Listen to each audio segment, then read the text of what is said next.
বিএনপির যেসব বিদ্রোহী প্রার্থী তারেক রহমানের নির্দেশ মাথা পেতে নিলেন।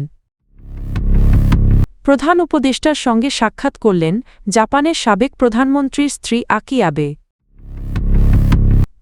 জামায়াত আমিরের সঙ্গে সাবেক মার্কিন স্টেট সেক্রেটারির বৈঠক। ভবিষ্যতের বাংলাদেশ কেমন হবে তা নির্ধারণেই গণভোট, আলী রিয়াজ। ঠাকুরগাঁওয়ে ফিরেছেন ফখরুল নবীন প্রবীণের লড়াইয়ে সরগরম রাজনীতি। ত্রয়োদশ জাতীয় সংসদ নির্বাচন সামনে রেখে বিএনপিতে বিদ্রোহী প্রার্থীদের কারণে চাপ বাড়ছে দলটির ওপর। শরিক দলের সঙ্গে আসন সমঝোতা হলেও বিভিন্ন আসনে বিএনপির বিদ্রোহী প্রার্থীরা মাঠে থাকায় বিব্রত অবস্থায় পড়েছে দলটি।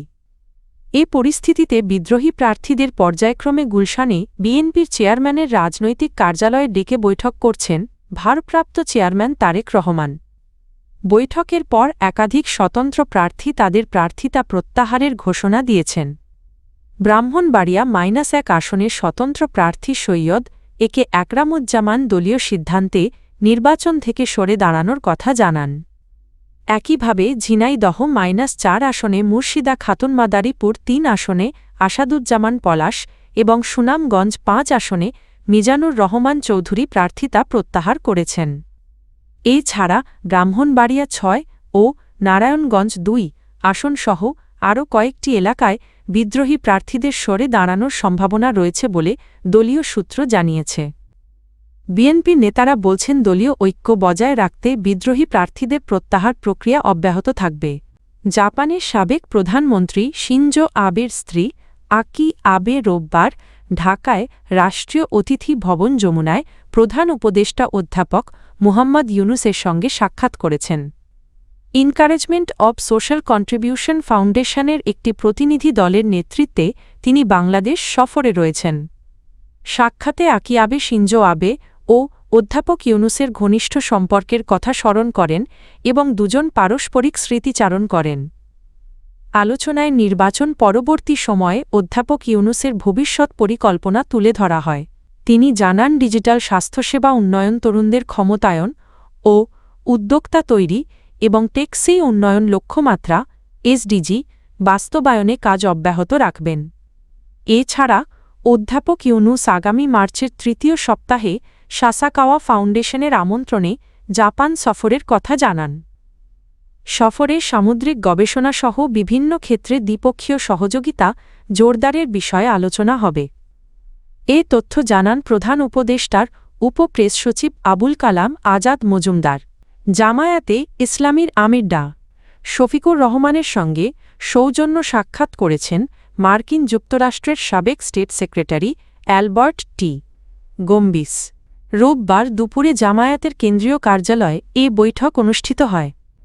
গম্বিসের নেতৃত্বে আসা প্রতিনিধিদলে ছিলেন সাবেক মার্কিন রাষ্ট্রদূত মোর্স ট্যান, নর্থ আমেরিকার মুসলিম উম্মার সেক্রেটারি জেনারেল আরমান চৌধুরী এবং নিউ ইয়র্কের ব্যবসায়ী নেতা ফয়সাল আলম।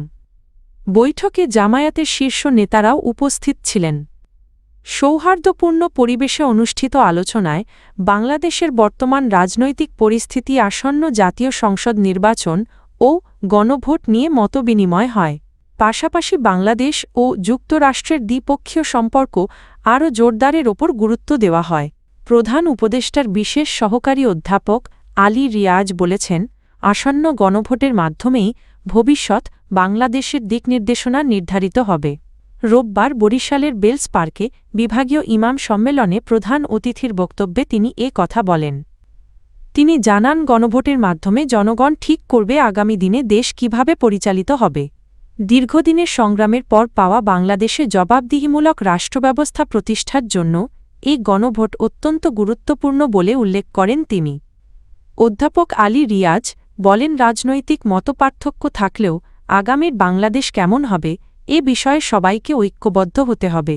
তিনি দলমত নির্বিশেষে গণভোটে অংশগ্রহণ নিশ্চিত করার আহ্বান জানান।